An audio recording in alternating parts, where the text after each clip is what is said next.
आज हम लोग जो उपसंहरणिक यौगिक पढ़ रहे हैं क्लास 12वां का जो रसायन है, जिसमें 9th चैप्टर हम लोग का चल रहा है, जिसमें पहला लेक्चर हम लोग बताए थे जिसमें कि द्विक लवण और तुमको उपसंहरणिक यौगिक में क्या अंतर है और बर्नर के जो सिद्धांत हैं उसके बारे में हम लोगों ने चर्चा किया था।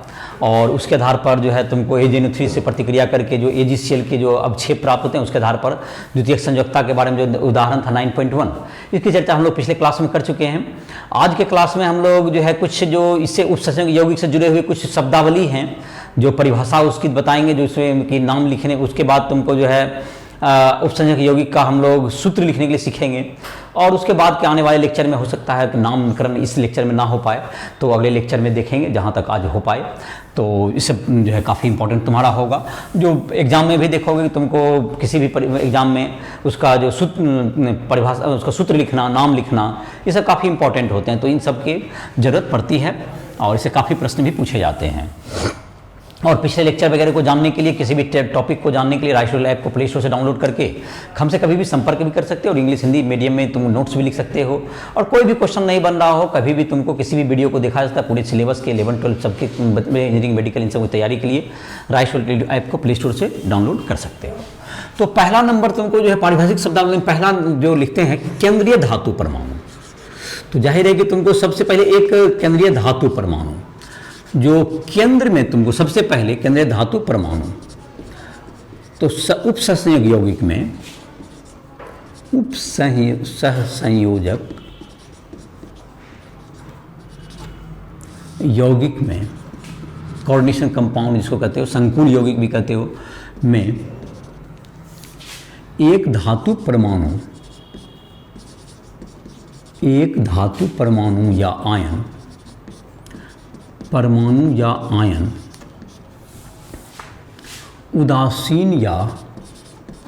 उदासीन अणु या आयन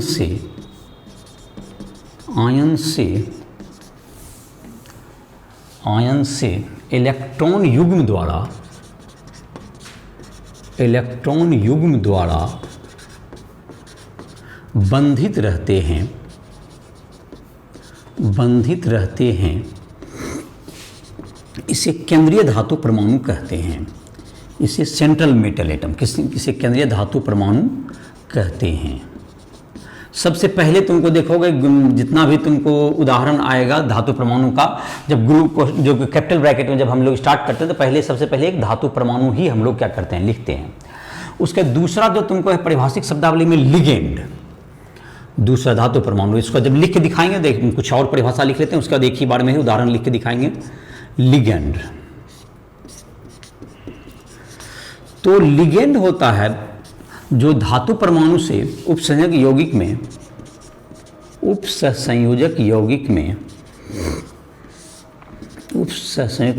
में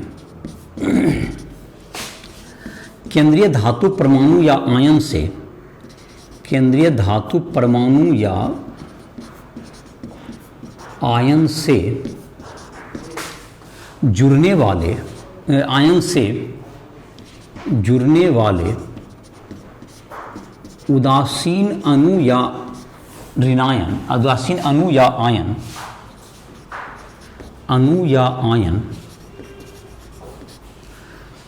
आयन लिगेंड कहलाते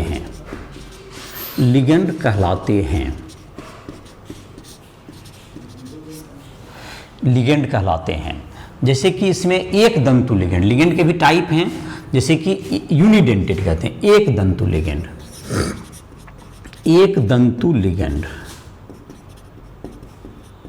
जब लिगेंड केंद्रीय धातु परमाणु से एक इलेक्ट्रॉन युग्म द्वारा बंधित रहते हैं एक दंतु, जिसको यूनिडेंटेड भी कहते हैं, एक दंतु या इंग्लिश में इसको कहते हैं यूनिडेंटेड लिगेंड कहलाते हैं। जैसे कि हम लोग कुछ उदाहरण अभी स्टार्ट करें देना। जैसे कि तुमको NH3 है, तो NH3 में एक लोन पेयर होता है, तो जैसे कि वो जुड़ेगा तो वो भी एक दंतु लिगेंड होगा। उदाहरण जैसे हो सकता है तुमको एक दंतु लिगेंड के उदाहरण हो गए, जैसे अमोनिया, जिसको हम लोग कहते हैं अमोनिया NH3, इसमें एक लोन पेयर होता है, तो ये तुमको जो है ये भी लिगेंड की तरह काम करता है। तो जिसका एक लोन पेयर है तो इसमें एक दंतु लिगेंड में आया, तो एक दंतु लिगेंड। इसका नाम भी मैं लिख देता हूं, जो तुमको धीरे धीरे ये नाम भी लिखने सीखोगे। इसका नाम होता है एमीन बोला जाता है इसको, अमोनिया नहीं बोल के इसमें जब लिगेंड के रूप में जब इसका नाम रहेगा तो इसको क्या कहेंगे हम लोग? एमीन, AMMINE, एमीन, एमीन नहीं एमीन। दूसरा जैसे कि कुछ और नाम लेते हैं, जैसे एक दंतु लिगेंड में Cl है, तो Cl भी एक ही, Cl के पास तो इलेक्ट्रॉन एक ही युग्म द्वारा ये भी जुड़ेंगे, तो इसका नाम होता है तुमको Cl, जो निगेटिव लिगेंड है, तो इसमें O जोड़ा जाता है कभी भी नाम लिखने में। इसको क्लोराइड नहीं कह के लिगेंड के रूप में रहेगा, तो इसका नाम हो जाएगा क्लोरिडो, क्लोरिडो। जैसे इसी तरह से Br हो गया, तो ब्रोमीन को क्या कहेंगे? इसको ब्रोमीडो नाम होगा, तो ब्रोमीडो, ब्रोमीडो, ब्रोमीडो। जैसे इसी तरह से और भी तुमको लिगेंड है जो कि एक दंतु लिगेंड में, जैसे कि तुमको होगा जैसे साइनो, साइनेडो, साइनेडो कर सकते हैं। Cn है, जैसे Cn है तो इसमें भी लोन पे रहता है कभी, तो Cn रहेगा तो इसको क्या कहेंगे? साइनेडो। जब भी O, साइनेडो, जिसमें जो रिनायन वाला जो लिगेंड था उसमें O जोड़ना है कभी भी, O। जैसे कि क्लोराइड ने होगा क्लोरिडो, ब्रोमाइड ने होगा ब्रोमीडो, आयोडीन ने होगा आयोडो। उसी तरह से साइनाइड ने हो गया, क्या हो गया इसका नाम? साइनेडो। इस तरह से इस सब का नाम जो तुमको है, जैसे NO2 है, इस NO2 का नाम क्या हो जाएगा? जैसे NO2 रहेगा तो NO2, अगर N से जुड़ा तो नाइट्रेटो इसको बोलते हैं, नाइट्रेटो, नाइट्रेटो, N है ना, तो इसको नाइट्रेटो कह देंगे, इसको कहेंगे हम लोग नाइट्रेटो, नाइट्रेटो। दूसरा अगर जैसे है CO3 -, ये भी तुमको नाइट्रेटो, CO3 -, तो ये हो गया कार्बोनेटो, इसका नाम हो गया कार्बोनेटो। इस सबका नाम याद रखोगे, इसलिए ज़्यादा उदाहरण भी दे रहे हैं। और NO3 है, जैसे NO3 है, तो इसका क्या नाम हो जाएगा? अब नाइट्रेट नहीं होकर नाइट्रेटो, नाइट्रेटो। देखो NO2 को नाइट्रेटो बोले हैं और इसको नाइट्रेटो। सल्फेट SO4 -, इसको क्या कहेंगे? सल्फेटो। ये लिगेंड के रूप में रहेगा, जिसका नाम में O जोड़ना है, सल्फेटो। तो इत्यादि बाद में फिर और भी नाम आते रहेंगे। जैसे एक जल का देते हैं, चलो एक जल में जैसे H2O में एक O के लोन पे साथ जुड़ता है, इसका नाम होता है जल का एक्वा। इसमें देखो O नहीं जोड़े हैं, ये उदासीन है, इसलिए इसका नाम एक। ये सब एक दंतु लिगेंड के उदाहरण थे। तो कुछ लिगेंड के नाम भी इसमें याद हो गए होंगे। NH3 का एमीन हो गया, H2O को एक्वा कहते हैं। बाकी तो रिनायन जो था उसमें सब में, जैसे क्लोराइड के बदला उसको क्लोरिडो बोलेंगे, ब्रोमाइड के बदला उसको ब्रोमीडो बोलेंगे, साइनाइड के बदला उसको साइनेडो कहेंगे, नाइट्रेट को जैसे NO2 है दैट इज नाइट्रीटो बोलेंगे उसको, नाइट्रीटो। सल्फेट को सल्फेटो बोलेंगे, कार्बोनेट को कार्बोनेटो बोलेंगे, नाइट्रेट को NO3 को क्या बोलेंगे? नाइट्रेटो बोलेंगे, नाइट्रेट नहीं बोलेंगे। और जल को क्या बोलेंगे? एक्वा बोलेंगे। तो ये सब तुम्हारा हो गया, कुछ उदाहरण हो गए जिसको कि अक्सर तुमको आएगा और इसको तुम नोट कर सकते हो। और तुमको जैसा है तुम्हारा दूसरा जैसे देते हैं द्विदंतु लिगेंड जैसे है तुमको, तो द्विदंतु से एक दंतु मतलब एक लोन पेयर से जुड़ेगा, तो द्विदंतु का मतलब समझ में आ रहा होगा कि जब क्या होगा, जब वह दो से जुड़ेगा, द्विदंतु जैसे कहेंगे इसको, द्विदंतु, डाइडेंटेड, डाइडेंटेड द्विदंतु लिगेंड। वैसे लिगेंड जो केंद्रीय धातु परमाणु से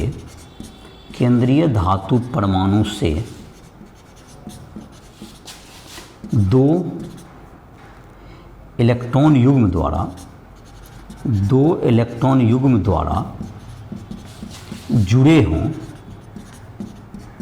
हों उसे द्विदंतु लिगेंड कहते हैं, उसे द्विदंतु लिगेंड कहते हैं। द्विदंतु लिगेंड का जैसे उदाहरण हो गया तुम्हारा, ये द्विदंतु का जैसे बात करें तो द्विदंतु में उदाहरण क्या हो जाएगा तुमको, जैसे कि एक होता है ऑक्जेलेटो होता है, ऑक्जेलेट आयन। तो ऑक्जेलेट होता है जैसे कि COO-, तो देखो जैसे COO-, तो COO O माइनस, यहाँ से जुड़ सकता है ये, यहाँ से एक जुटने का जगह है ये, इस यहाँ से जुटेगा और एक यहाँ से जुट जाए, एक में ही ये दोनों धातु परमाणु से जुट जाए। ये तुमको धातु परमाणु M से जुड़ सकता है या यहाँ से जुड़ सकता है धातु परमाणु से। तो ये कैसा हो गया तुमको, इसका नाम होता है ऑक्जेलेटो, ये द्विदंतु लिगेंड है, ये दो तरफ से धातु परमाणु जुड़ा, तो ये इसलिए ये धातु परमाणु है, ये धातु परमाणु है, तो ये तुमको द्विदंतु हो गया। और इसका नाम क्या हो गया, इसका ऑक्जेलेटो नाम होता है। ऑक्जेलेट निगेटिव है तो इसका नाम हो गया ऑक्जेलेट में हो गया ऑक्जेलेटो, ऑक्जेलेटो, ऑक्जेलेटो, ऑक्जेलेट ने होकर इसका नाम हो गया ऑक्जेलेटो। इसी तरह से तुमको है इथेन 1,2 डायएमीन एक होता है, देखो जैसे इथेन का होता है ना CH3, तो CH2 हो जाएगा, CH2 इथेन में एक हाइड्रोजन हटा दिया और इसमें डायएमीन जोड़ना, दोनों तरफ से एमीन जोड़ो, NH2, दोनों तरफ से एमीन, एक लोन पेयर यहां जुटेगा धातु परमाणु से, एक यहां से जुट जाएगा, तो धातु परमाणु ये दोनों M से क्या हो सकता है, जुट सकता है धातु परमाणु, यहां से जुट सकता है धातु परमाणु। तो ये द्विदंतु ये भी हो गया, तो इसका नाम होता है, ये भी द्विदंतु लिगेंड का उदाहरण है। और ये तुमको इसका नाम था इथेन, इथेन 1,2 डायएमीन, डायएमीन। और इसको हम लोग इसको संकेत के रूप में, बड़ा रहता है तो इसका संकेत के रूप, इतना बड़ा सूत्र लिखने में दिक्कत होता है, इसको संकेत के रूप में EN भी लिखते हैं, इसका संकेत के रूप में EN के रूप में लिखेंगे। तो इसका इथेन 1,2 डायएमीन, इसको संकेत के रूप में लिखा जाता है, EN इसका नाम हो गया, शॉर्ट फॉर्म, इतना बड़ा लिखने में दिक्कत होगा इसलिए इसके लिए शॉर्ट फॉर्म यूज किया जाता है, इथेन 1,2 डायएमीन। ये ऑक्जेलेटो, ये सब क्या हो गया तुमको द्विदंतु लिगेंड के उदाहरण, इसमें दो तुम तरफ से क्या हो सकता है, ये जुट सकता है, इसलिए चिलेट लिगेंड भी कहते हैं। एक ही अणु में अगर जुट के हैं तो इसको किलेट भी कराता है सबको, ये द्विदंतु बहुदंतु ये सबको मिलकर क्या कहेंगे हम लोग, इत्यादि। ये तुम्हारा हो गया। अब है जैसे बहुदंतु, जिसमें कि बहुत से परमाणु से बहुत से जुड़ जाएंगे, जैसे C नंबर, इसी में आगे भी बढ़ाएंगे, अभी लिगेंड भी चल रहा है तुम्हारा, C नंबर देखते हैं। और तो C नंबर में हो गया तुमको कि जबकि तुम्हारा क्या हो गया C नंबर में कि जब बहुदंतु, बहुदंतु का मतलब होगा जब लिगेंड में बहुत से मतलब दो से अधिक मतलब कहा जाए, जब इलेक्ट्रॉन युग्म होंगे और वह धातु परमाणु से जुड़ेंगे तो इस तरह के लिगेंड को हम लोग क्या कहेंगे, बहुदंतु। तो बहुदंतु के जैसे उदाहरण है तुमको, जैसे कि चार इलेक्ट्रॉन युग्म से जुड़ जाए, 6 से जुड़ जाए, तो ये सब क्या कहलाएगा, बहुदंतु में आएगा। जैसे एक होता है EDTA, ethylene diamine tetra acetate, ethylene diamine tetra acetate, ethylene diamine tetra acetate. तो EDTA उसमें 6 लोन पेयर से जुड़ते हैं उसमें।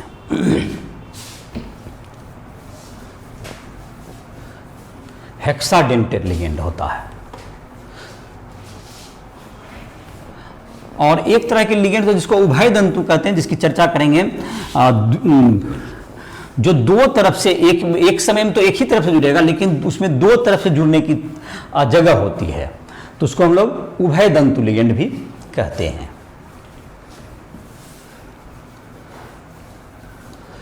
तो तीसरा है तुमको थर्ड नंबर जो C नंबर कहेंगे, दैट इज बहुदंतु लिगेंड का बात कर रहे हैं। C नंबर हो गया तुमको बहुदंतु। अब जैसे 2 से ज्यादा तो इसको कह देंगे, एक सबको एक कैटेगरी में ले लिया, पॉलीडेंटेड। वैसे लिगेंड जो 2 से अधिक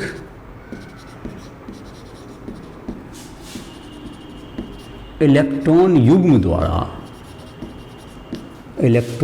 द्वारा धातु परमाणु या आयन से जुड़े हो, धातु परमाणु या आयन से जुड़े हों बहुदंतु लिगेंड कहलाते हैं, बहुदंतु लिगेंड कहलाते हैं। और एक जैसे कि बताए थे EDTA, जैसे उदाहरण हो गया EDTA, कैपिटल में लिखते हैं, इसको कहते हैं ethylene diamine tetra acetate. 6 दंतु, 6 dented है ये, 6 दंतु लिगेंड है, 6 दंतु लिगेंड हैं, 6 परमाणु द्वारा 6 इलेक्ट्रॉन युग्म द्वारा जुड़ेगा। जैसे EDTA, इथिलीन डायमीन टेट्राएस्टेट, जैसे ये तुम्हारा हो गया टेट्रा एसीटेट। अब एसीटेट जुड़ेंगे तो ये N जैसे होता है, यहाँ पे एक लोन पेयर से जुटेगा और ये तुमको यहाँ पे एसीटेट होता है, N का एक लोन पेयर इधर हो गया, एक एसीटेट आयन दे दो CH3COO minus, CH3COO minus CH3, ऐसा इसको एसीटेट कहते हैं। इधर भी जोड़ दीजिए COO माइनस CH3 और इधर N, तो इससे भी जुटेगा, एक यहाँ से जुटेगा, देखो एक यहाँ O से जुड़ेगा, इससे जुटेगा, इससे 3 तरफ हो गया, इसी तरह से इधर भी 3 तरफ होगा। तो यहाँ भी 3 तरफ बनाएंगे तो यहाँ पे एक लोन पेयर इसके पास है, यहाँ से जुड़ सकता है, या COO माइनस CH3, यहाँ भी हो गया COO माइनस और ये CH3, तो ये 6 हो गया। ये हेक्साडेंटेड लिगेंड है, ये तुमको हेक्साडेंटेड लिगेंड का उदाहरण है EDTA का। इसमें 6 डेंटेड है, 6 डेंटेड, 6 हेक्साडेंटेड कहते हैं इसमें, इसको हेक्साडेंटेड लिगेंड का, ये बहुदंतु हो गया। अब तुमको एक होता है उभय दंतु, ये तुमको अलग कैटेगरी का है तो उसको अलग ही लिख देते हैं। एक उभय दंतु, उसको सी डीप तो नहीं कहेंगे उसको, क्योंकि ये इस तरह कैटेगरी का वो नहीं है, वो अलग तरह का है, लिगेंड का ही टाइप है, तो उसको हम लोग एक अलग से लिख देते हैं उभय दंतु लिगेंड। तो उसमें क्या होगा कि उभय दंतु लिगेंड हो गया ऐसा लिगेंड जिसमें कि तुमको एक समय में तो वह एक ही इलेक्ट्रॉन युग्म से जुड़ेगा, लेकिन उसमें 2 छोर हैं, कभी एक तरफ से जुड़ सकता है तो कभी दूसरा तरफ से जुड़ सकता है, तो उसको हम लोग क्या कहते हैं उभय दंतु लिगेंड। उभय दंतु लिगेंड, उभय दंतु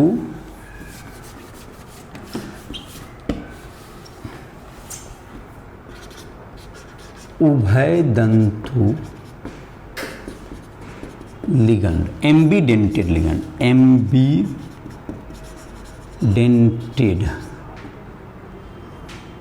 लिगेंड। एक वैसा लिगेंड जिसके 2 परमाणु के पास इलेक्ट्रॉन युग्म हो जो धातु परमाणु से जुड़ सकते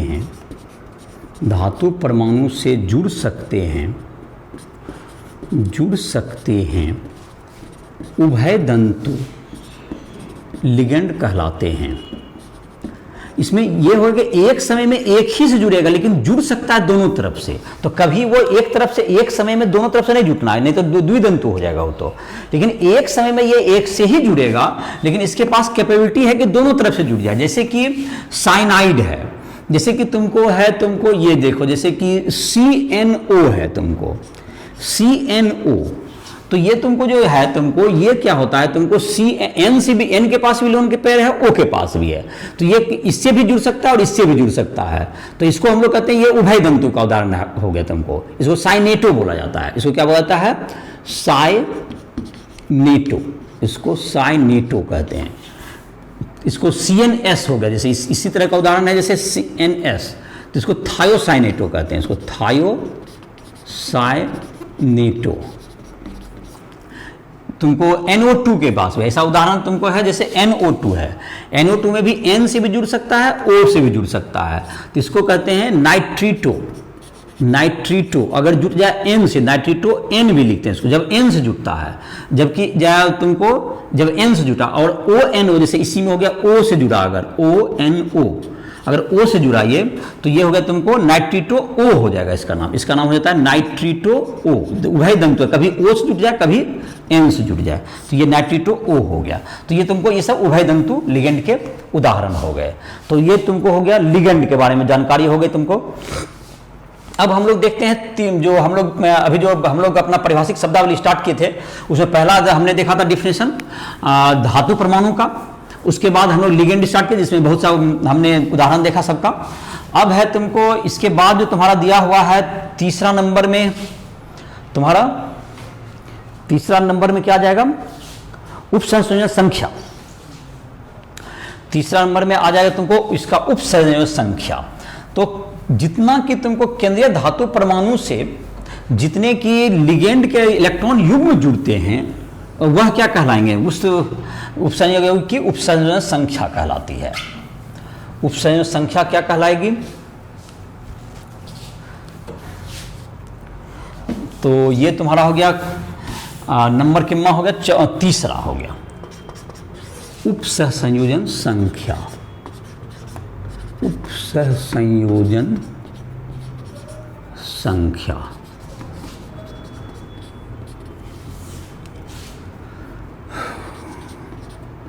केंद्रीय धातु परमाणु या आयन, धातु परमाणु या आयन से जुड़ने वाले लिगेंड के इलेक्ट्रॉन युग्मों की संख्या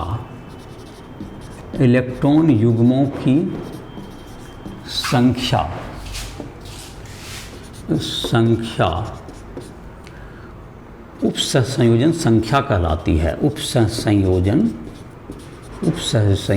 संख्या कहलाती है। इसे उदाहरण के रूप में लेते हैं, CO एक धातु परमाणु हुआ, केंद्रीय धातु परमाणु, इसमें लिगेंड जैसे है NH3 और 3+, इसमें दे दिए 3+। तो ये जो तुमको है एक, इसमें कितना है, इसमें लिगेंड के एक, इसमें एक दंतु लिगेंड है ये, और इसकी संख्या 6 है, तो की उपसंयोजन संख्या 6 है। उपसंयोजन संख्या 6 है, तो इसका 6 हो गया। तो जितना धोते हैं, जैसे अब देखो इसमें जैसे कि अगर लिखा जाएगा, दूसरा उदाहरण में दें, CO C2O4 होल 3 और ये तुमको हो गया 3-। देखो तो इसमें जैसे हो गया, इसमें देखें क्या, इसमें ये तुमको द्विदंतु लिगेंड है, तो एक में 2 से जुड़ता है, तो यहाँ 3 दूनी कितना हो गया, इसकी भी उपसंयोजन संख्या बराबर 6 हो गई। उपसंयोजन संख्या बराबर 6। तो ध्यान दीजिए दोनों में इसमें 3 ही दिख रहा है, लेकिन प्रत्येक 2 से द्विदंतु लिगेंड है ये, तो इसका मतलब ये कितना हो गया, इसमें भी 3 दूनी 6 से जुड़ा, इसलिए उपसंयोजन संख्या इसका भी 6 कहलाएगा। तो ये तुमको दोनों उदाहरण से स्पष्ट हो गया होगा कि इलेक्ट्रॉन युग्म की संख्या के आधार पर होता है। तो ये तुमको उपसंयोजन संख्या का चौथा नंबर। अब है तुमको उपसंयोजक मंडल, समन्वयन मंडल कह सकते हैं, समन्वयन मंडल। केंद्रीय धातु परमाणु या आयन तथा लिगेंड को कैपिटल ब्रैकेट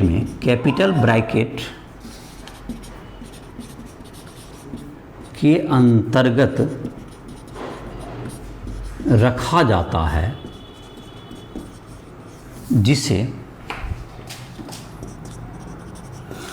समन्वयन या समन्वयन मंडल कहते हैं। तो ये सब जो हो गया तुम्हारा कैपिटल ब्रैकेट के अंदर लिखते हैं, इसको समन्वयन मंडल कहते हैं।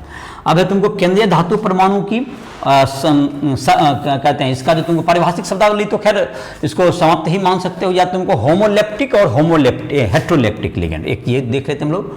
ये अब की बार 5वां नंबर होगा तुम्हारा, तीसरा चौथा 5वां हम होमोलेप्टिक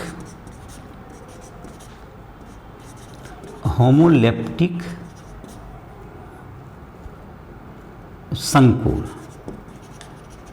होमोलेप्टिक या हेट्रोलेप्टिक के में कर देते हैं, या हेट्रोलेप्टिक संकुल। जब समन्वयन मंडल में एक ही प्रकार के लिगेंड उपस्थित हों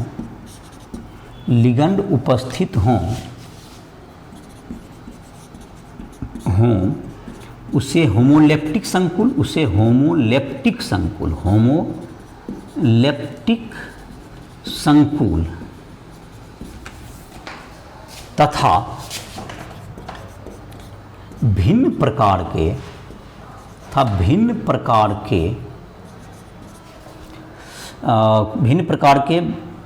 क्या हो जाएगा तुमको, भिन्न प्रकार के लिगेंड रहने पर उसे हेट्रोलेप्टिक संकुल कहते हैं। उदाहरण जैसे हो गया तुमको होमोलेप्टिक का, देखो ये तुम्हारा हो गया, जैसे अभी हमने लिखा था CONH3 3+, इसमें एक ही तरह का लिगेंड है, तो ये क्या हो गया, होमोलेप्टिक हो गया। ये हो गया होमोलेप्टिक। अब जैसे इसी में कर दें CONH3 का होल 3 और Cl3 और 3- कर दें, तो ये हेट्रोलेप दो तरह के हो गया, NH3 भी होगा, Cl भी होगा, तो ये हो गया हेट्रोलेप्टिक हो गया। ये हेट्रोलेप्टिक कोऑर्डिनेशन कंपाउंड हो गया। तो ये तुमको इसमें समझ में आ गया होगा। अब हम लोग देख लेते हैं कि तुमको जब हम लोग नाम लिखते हैं किसी का भी, तो नाम लिखें या उसका सूत्र लिखें, तो हमको सूत्र लिखने में तुमको उसकी ऑक्सीकरण संख्या की आवश्यकता पड़ती है। तो उसका जो सूत्र जब लिखा जाता है तो उसमें धातु की ऑक्सीकरण संख्या की भी आवश्यकता पड़ती है। तो उसको ऑक्सीकरण संख्या निकालेंगे, क्या करते हैं उसमें तुमको जो भी जिसकी भी ऑक्सीकरण संख्या और पता हो उसके आधार पर उसका ऑक्सीकरण संख्या निकाल करके उसका सूत्र में लिखा जाता है, रोमन में लिखा जाता है। तो जैसे कि हम लोग सूत्र लिखने के लिए पहले एक नियम देख लेते हैं, फिर उसकी ऑक्सीकरण संख्या निकालने के लिए भी हम लोग जब नामकरण पढ़ेंगे तो उस समय सीख लेंगे इसका। तो अभी इस लेक्चर में हम लोग देख लेते हैं कि धातु का नामकरण, मतलब कि अगर कोई नाम दिया हुआ हो तो उसका सूत्र कैसे लिखेंगे। संकुल यौगिक का सूत्र, संकुल यौगिक को जैसा हमने सीखा अभी कि उसको एक कैपिटल ब्रैकेट में लिखेंगे, गुरु कोष्टक में लिखा जाता है। गुरु कोष्टक मतलब बड़ा ब्रैकेट, बिग ब्रैकेट जिसको कहते हो, उसके अंतर्गत लिखा जाएगा। सबसे पहले किसको लिखा जाता है, सबसे पहले केंद्रीय धातु परमाणु को लिखते हैं हम लोग, उसके बाद लिगेंड को लिखते हैं, उसको अंग्रेजी वर्णमाला के क्रम में लिखते हैं, अंग्रेजी वर्णमाला के क्रम में उसको सजाया जाता है। और तो ये सब इसके कुछ नियम है जिसको हम लोग उसमें लिख लेते हैं। संकुल यौगिक का अनुसूत्र, संकुल यौगिक का अनुसूत्र लिखना या लिखने की विधि, ऐसा कर सकते हैं। लिखने की विधि क्या क्या है, इसमें कुछ बातें लिखते हुए देखा भी होगा तो कुछ समझ में आया होगा, कुछ और विधि लिख देते हैं। इससे पहला,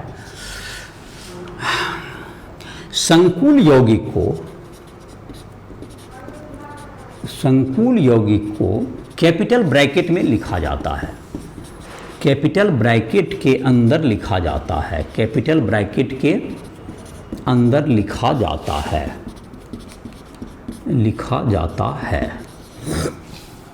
दूसरा नंबर, संकुल यौगिक में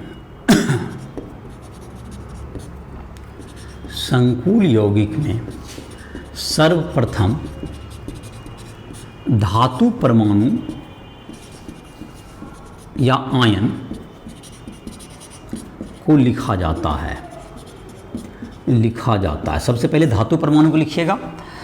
तीसरा नंबर, लिगेंड को उसकी संख्या के साथ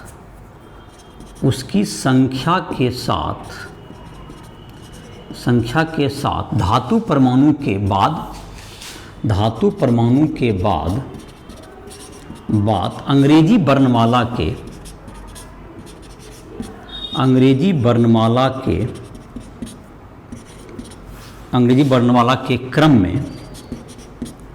क्रम में लिखा जाता है। अंग्रेजी वर्णमाला के क्रम में, जैसे कि उसका नाम के अंग्रेजी वर्णमाला क्रम में, जैसे कि उसका नाम एमीन है तो उसका ए हुआ, क्लोरिडो है तो उसका सी से होगा, उसका ABC, उसके आधार पर नामकरण लिखोगे। ब्रोमिडो है तो उसका लिखेंगे।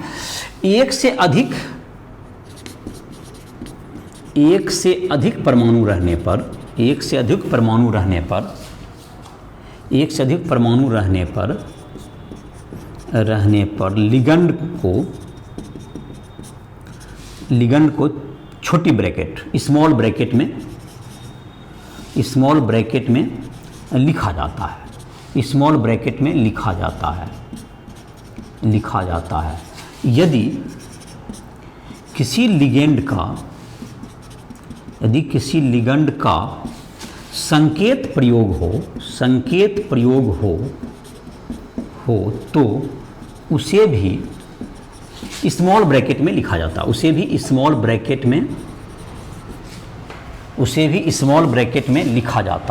स्मॉल ब्रैकेट में लिखा जाता है, तो उसको भी स्मॉल ब्रैकेट में लिखोगे। जैसे कि तुमको अगर एक लिख के दिखा दें, जैसे तुमको समझने में कुछ सुविधा हो, जैसे कि पहले है तुमको CO है, तो CO तो पहले धातु परमाणु लिखा। अभी जैसे लिख रहे थे एमीन होता है, एमीन जैसे 3 हुआ है, तो एमीन मतलब ए पहले आएगा तो इसका होल 3 लिखे, 3 इसकी संख्या, और एक से ज्यादा परमाणु उसको ब्रैकेट लगाए। अब जो क्लोरीन है, तो क्लोरीन में तुमको क्या है, क्लोरीन एक ही परमाणु, इसमें ब्रैकेट नहीं लगाएंगे। और क्लोरीडो देखो बाद में आता है, एमीन का ए पहले आता है, क्लोरीडो का C बाद में आता है, इसमें 3 लगाएंगे। और यहां पर तुमको जो है, यहां पर जो भी इस पर आवेश होगा उसको, आवेश को भी लिखने के लिए तो नहीं बताए, आवेश को पहले, अंक को पहले लिखिए। यदि आवेश है तो उसको अंक को पहले लिखिए, उसके बाद आवेश प्लस या माइनस उस पर दर्शाइए। आवेश यहीं पर अब नियम लिखते हैं, अंक पहले लिखिए आवेश का, अंक पहले आवेश का, उसके बाद चिन्ह, और कहां लिखना है, ऊपर के भाग में, इसको मूर्धावी कहते हैं, सब सुपरस्क्रिप्ट कहा जाता है इसको इंग्लिश में, तो सुपरस्क्रिप्ट में इसको दीजिए आवेश को। और अगर प्रति आयन उपस्थित है तो प्रति आयन रहेगा, तो ब्रैकेट के बाहर लिख दीजिए जहां पे लिखते हैं आप, जैसे कि यहाँ पे है, तो कि इसको अंग्रेजी वर्णमाला के क्रम में लिखना है, नाम के क्रम में। नाम जैसे मैंने लिखा था, इसका नाम एमीन है तो ए पहले आया, और 3 है तो इसको 3 इसकी संख्या, और 1 से ज्यादा है इसलिए इसको ब्रैकेट डालेंगे। और इसमें इसकी संख्या एक ही, Cl एक ही परमाणु है तो इसके परमाणु है तो इसमें ब्रैकेट नहीं डलेगा, लेकिन इसको बाद में लिखा गया। और इसमें आवेश को ऊपर दिखाना है, आवेश को ऊपर दिखाया जाएगा। तो ये तुम्हारा इसके कुछ लिखने के नियम हैं। और प्रति आयन को लिखने के लिए, प्रति आयन जैसे रहेगा, अगर ये चौथा नंबर तुम्हारा नियम होगा, चौथा होगा ना, चौथा, प्रति आयन को कैपिटल ब्रैकेट के बाहर लिखा जाता है, प्रति आयन को कैपिटल ब्रैकेट के बाहर लिखा जाता है। तो इसका कुछ अब उदाहरण दे करके इसको हम लोग जो है, इसका सीखते हैं, इसको उदाहरण देते हैं, उसी से तुमको और स्पष्ट होगा। तो इसमें उदाहरण में हम लोग जो है, किताब में तुम्हारा दिया हुआ 9.2 में दिया हुआ है, कुछ उदाहरण दिए हुए हैं, तो मैं जो उदाहरण तुम्हारा है उसको मैं नाम लिखने के लिए, उसमें नाम लिखा हुआ है, उसका हमको अनुसूत्र लिखना है, उसका सूत्र हमें लिखना है, तो उसका सूत्र हम लिख देते हैं। तो उसे तुमको, और बाकी जो भी चीज़ है तुमको, जो परीक्षा में तुमको नाम ही लिखने के लिए सीखना है, इसका जो स्टेप है वो तुम्हें एक मार्गदर्शक था जिसके आधार पर नाम लिखेंगे, और अभी नाम लिखेंगे उसके आधार पर तुम देखोगे कि नाम उसी क्रम में लिखाएगा। तो उदाहरण जो है एनसीईआरटी का 9.2 का पहला नंबर क्वेश्चन पढ़ो, क्या है देखें। तो टेट्राएमीन एक्वा क्लोरिडो कोबाल्ट, हाँ कोबाल्ट 3 रोमन में लिखा जाता है उसका ऑक्सीकरण संख्या, जिसको निकालने की विधि हम जो नामकरण जब लिखेंगे तो उसमें हमको भी लिखना पड़ेगा, तो हम उस समय बताएंगे।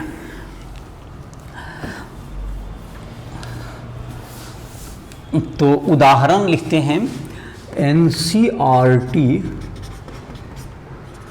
उदाहरण 9.2, इसमें 5 क्वेश्चन दिए हुए हैं, उसमें से पहला बता रहे, नाम तो हम बोर्ड पर नहीं लिख रहे हैं, तुम किताब से अपना नाम देख लोगे। टेट्राएमीन एक्वा क्लोरिडो कोबाल्ट 3, उसके बाद क्लोराइड। तो यार लिख देते हैं नाम, देखो चलो नाम लिखते हैं, टेट्राएमीन एक्वा क्लोरिडो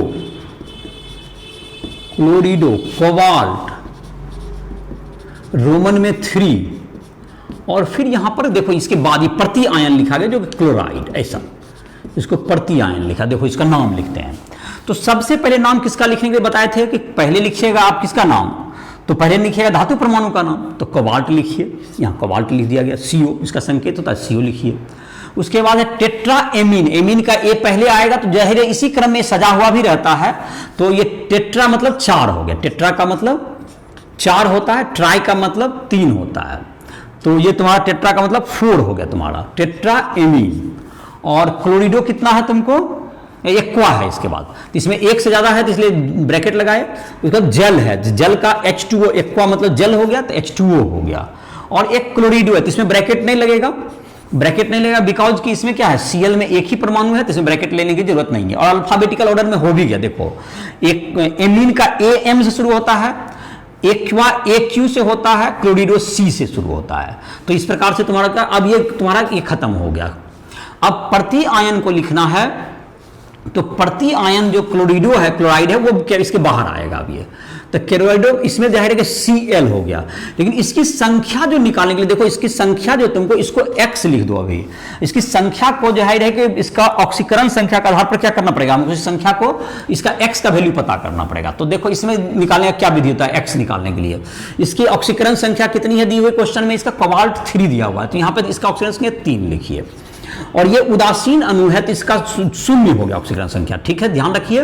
उदासीन अणु जैसे NH3 उदासीन अणु है, जल भी क्या है उदासीन है, इसका भी 0 हो गया। क्योंकि क्लोराइड एक निगेटिव आयन होता है जिसका संयोजकता जानते हो -1 होता है, तो इसका -1 लिखिए। ये तुमको संकुल का कैपिटल ब्रैकेट का हो गया, और इसका हो गया -1 गुना X, और सबका जोड़ यौगिक में जानते हो ऑक्सीजन संख्या का जोड़ 0 होता है।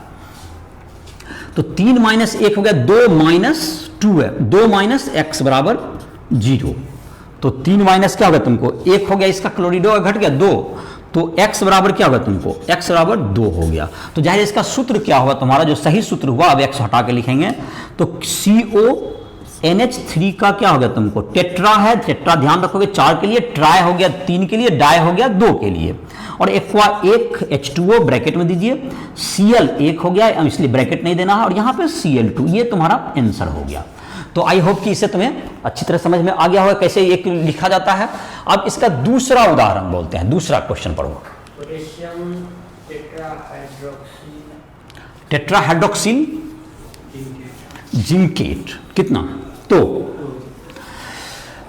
पोटेशियम है, तो पोटेशियम पहला प्रति आयन होगा, उसके बाद जगह छोड़ा गया होगा, तो इसका मतलब पोटेशियम के बाद तुम्हारा जो है जगह छूटा हुआ है, तो इसका मतलब क्या होगा, पोटेशियम तुम्हारा प्रति आयन हुआ, और बाकी उसके बाद जो तुमको फिर संकुल यौगिक वहां शुरू होगा पोटेशियम के बाद। तो पोटेशियम, चलो इसको भी क्लियर करने के लिए थोड़ा सा नाम लिख देते हैं, उसके बाद तुम देखो दूसरा है जैसे, तो पहले पोटेशियम, ठीक है, उसके बाद था तुमको पोटेशियम के बाद टेट्राहाइड्रोक्सो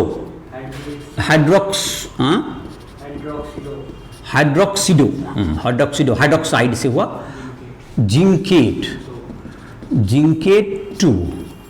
तो देखो जिसमें क्या होगा तुमको, पहले तो ये प्रति आयन है पोटेशियम, तो प्रति आयन के इसकी संख्या नहीं पता होती, X लिखते हैं, लिख दीजिए। जिंकेट Zn के लिए लिखा गया, जो लास्ट में लिखा था तो 8 जोड़ा जाता है, जिंक के लिए हो गया क्या, जिंकेट। तो जब भी निगेटिव के रूप में रहेगा ये तुम्हारा, जैसे धनात्मक इधर है, ऋणात्मक के रूप में रहता है, तो कभी भी धातु परमाणु में 8 जोड़ा जाता है, जो कि नाम लिखने में तुम ध्यान रखोगे, जब नाम लिखने के लिए हो तो इसको ध्यान रखोगे। जैसे पिछले में देखोगे कि तुमको वो था प्लस के रूप में था, तो उसमें जैसे कोबाल्टेट नहीं किया गया था, कोबाल्ट लिखा गया था, धातु धनात्मक के रूप में था, जब ऋणात्मक के रूप में रहेगा तो 8 जोड़ा जाएगा। तो यहाँ पे Zn हो गया। अब है तुमको टेट्राहाइड्रोक्सिडो, हाइड्रोक्साइड से बना हुआ हाइड्रोक्सिडो, नाम से ही पता चलता है, तो टेट्राहाइड्रोक्सिडो, तो टेट्रा मतलब 4, हाइड्रोक्सिडो, हाइड्रोक्साइड का OH होता है फॉर्मूला आप जानते ही होंगे, तो OH हो गया। तो अब जो है तुमको इसका जो है और X का वैल्यू निकालना होगा। तो के पोटेशियम का ऑक्सीजन संख्या 1 होता है, वर्ग 1 का तत्व है, सोडियम पोटेशियम ये सब वर्ग 1 का तत्व हो गया। उसके बाद Zn का दिया हुआ, ये तो जिंकेट 2 दिया हुआ ही है। हाइड्रोक्साइड का संयोजकता याद होगा, Na जैसे बनाते तो Na का 1 और हाइड्रोक्साइड का -1, तो -1 गुना 4 बराबर 0 हो गया। तो 2 माइनस क्या होगा तुमको 4, -2, तो X बराबर +2 हो गया, इसका वैल्यू X बराबर 2 हो गया। तो इसका मतलब क्या होगा तुम्हारा, इसका सूत्र क्या हो गया, K2 Zn टेट्राहाइड्रोक्सो, तो OH 2 अणु है, 2 परमाणु है, इसलिए OH हो गया होल 4, उसको सब्सक्रिप्ट में लिख दिए। होल 4। तो ये हो गया तुम्हारा। अगला तीसरा,